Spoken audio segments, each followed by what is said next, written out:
Hey guys, how's it going? It's Fajr with Escape Travels, here talking about our upcoming Kilimanjaro trip. This video is going to be pretty useful if you're going to join us on the trip or if you plan on doing the Kili trip sometime in the future. Our trip is planned for the 4th of February, so we're going to be flying into Kilimanjaro International Airport in Tanzania, and we'll be staying at a lodge the night of the 4th, starting our hike on the 5th of February.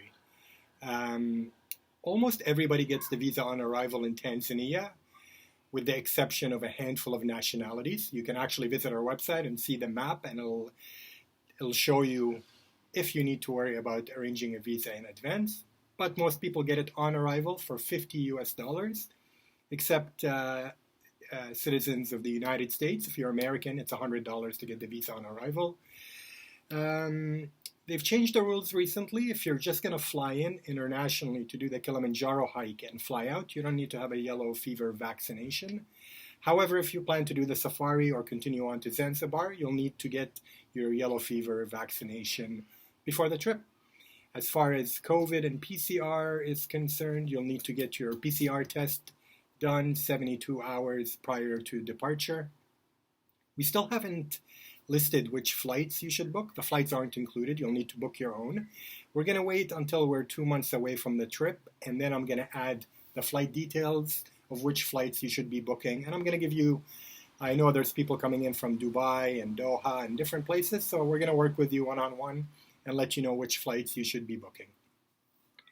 The trip itself costs $2,390, and you can see all the details on our website with the inclusions and exclusions. But as I was saying, the main question we always get with Kilimanjaro is related to fitness. People are always asking, am I going to be able to summit Kilimanjaro?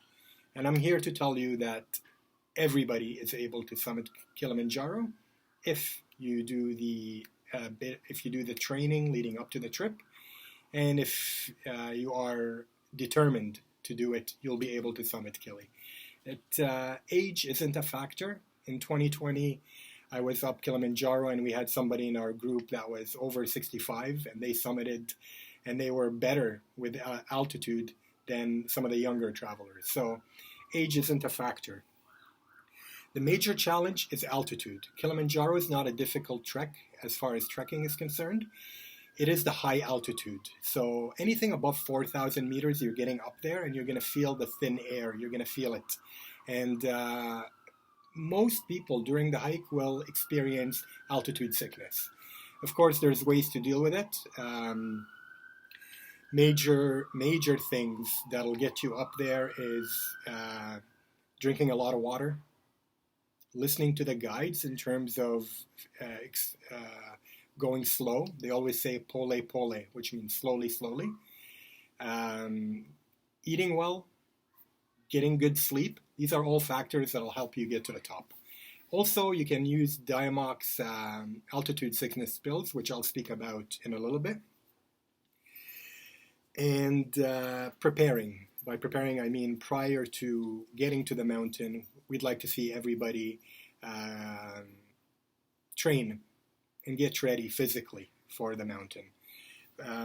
For that, we actually will be providing you with an 8-week training program, but it's not the only way to train. Other ways to train are hiking. So if you live in the UAE, we're going to organize a few hikes leading up to Kilimanjaro, which you're welcome to join. Great way to meet people, but also to get some of that training. If you don't have access to hiking and trekking, you can exercise in a gym, the Stairmaster, or you can just go upstairs with a backpack with about 5 kilograms in it, going up. That is also excellent training and conditioning for what Kilimanjaro will require. Breaking your shoes in is super important. That's the one thing I want to touch on before we transition into gear and medical stuff. During all of your training, you should wear your boots that you intend on trekking Kilimanjaro with. So having those boots broken, you got to break them in and get comfortable in them, because that'll make a big difference when it comes to the actual trek. Let's talk a bit about food and accommodation. So on this trek, we're going to actually be doing the Marangu route, which we think is the most comfortable route because they use huts. You're not going to be camping in tents. These are going to be built huts, and they're great. They're comfortable, they're dry. You go in with your sleeping bag, and you go to sleep, and that's what you need. You want to get that rest when need be. You don't want to be fondling with your tent or leakage or anything like that. So we find the huts to be the best option. The actual lodge in the town of Mushi, which is near the Kilimanjaro airport, we're going to be staying at a very nice lodge with a swimming pool and a restaurant and all the facilities you would expect from a nice lodge. But during the trek, we're staying in the huts. Everybody will be provided with a sleeping bag. You can bring your own if you want. Meals, you'll have 3 meals a day. Breakfast is usually something fried, like fried eggs, or the option of a porridge or oats. You'll always have that. Lunch is always packed, and it's enjoyed along the trek, so we break every day during our trek for a lunch break. In addition, you'll have dinner. Dinner is the main event, 3-course meal, usually a soup, a main, and then dessert. And for the main, we'll always give you an option. We are able to cater to whatever your dietary needs are. So if you're a vegetarian or whatever it may be, we definitely tailor to you. And in fact, when you sign up on our website, you'll be able to give us this information. Water.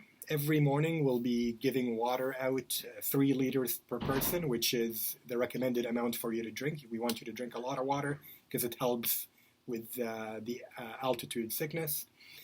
So every morning our team will get water. They actually get water from the fresh streams and rivers. They boil it and filter it, and then they give us the water. We typically pop a water purification tablet, and we'll put the water in our backpack and commence the day. You'll also be given a bucket of water, or this much water, twice a day in the morning and in the evening. It's a bit warm, just to wash your face and clean up in the morning and at the end of the day. There are toilets available throughout the trek at all the campsites, so that's good. There is no Wi-Fi or electricity, but I mean, we're going on this trek to disconnect. I find bringing a charger or bringing your cell phone, having it on airplane mode, and using it only to take pictures, that works well, and it keeps my phone runs for a few days. And then a battery bank. Just grab one of those, and 1 or 2 of those, and you should be good for the 6 days we're up on the mountain. I just want to talk about gear and meds. For this, we're going to take all of the guessing out of it. We're going to actually give you a complete list of your gear, and we're going to tell you where you're able to get this gear, whether you're in the UAE or in Abu Dhabi or in Dubai. You'll be able to go to Decathlon with our list and just work your way down the list.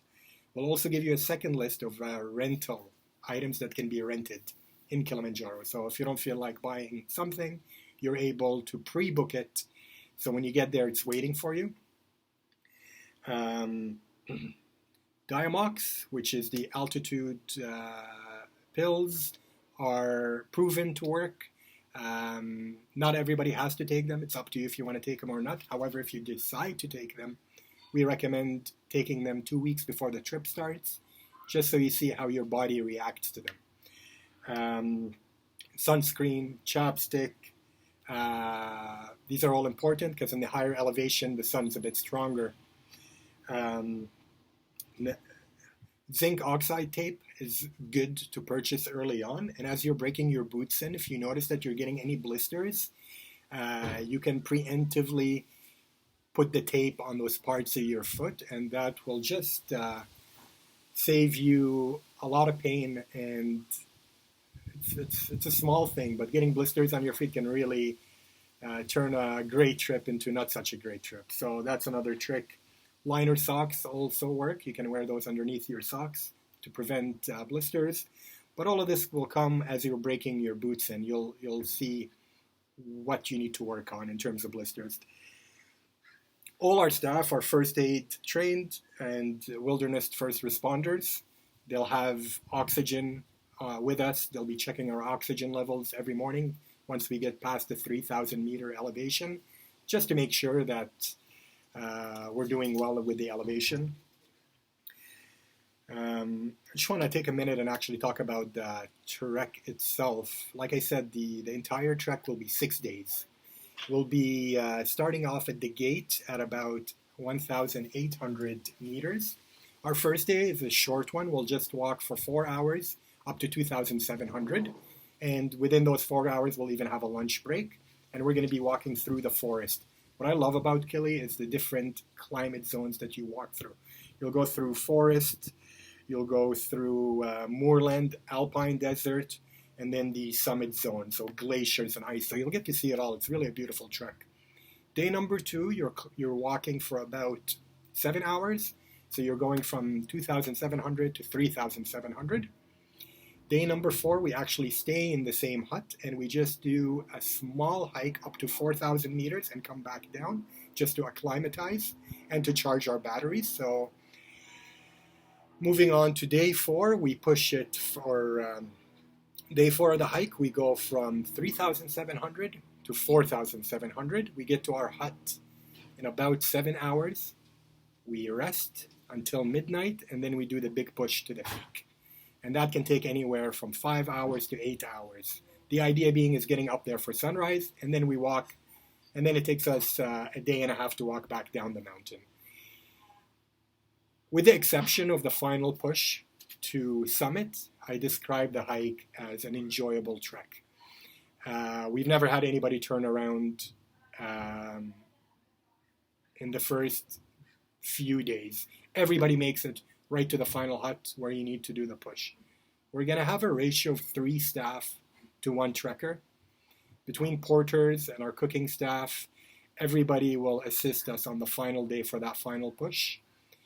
The elevation, as I said, is the major challenge. However, with determination and just being able to put one foot in front of the other, everybody should be able to reach the top. Once we get down, we go back to our lodge in the town of Mushi, and then it's a big celebration. Everybody gets a certificate, and we'll have a celebration that evening. Post-trip, you kind of have the option of adding on a safari. If you want to do that, we'll be more than happy to assist you with that. Or if you'd like to join us, we're going to go to Zanzibar, because right after our hike, Zanzibar on the 11th of February is hosting the largest music festival in East Africa, and there's no better way to celebrate a successful summit than Zanzibar beaches and live music at night. So it's a great way to do it. There's a link for that on our website. And I mean, the Kilimanjaro hike is not like any other trip we do. I like people to commit early, and then we'll all get on the same WhatsApp group. We can talk about our training and how things are going.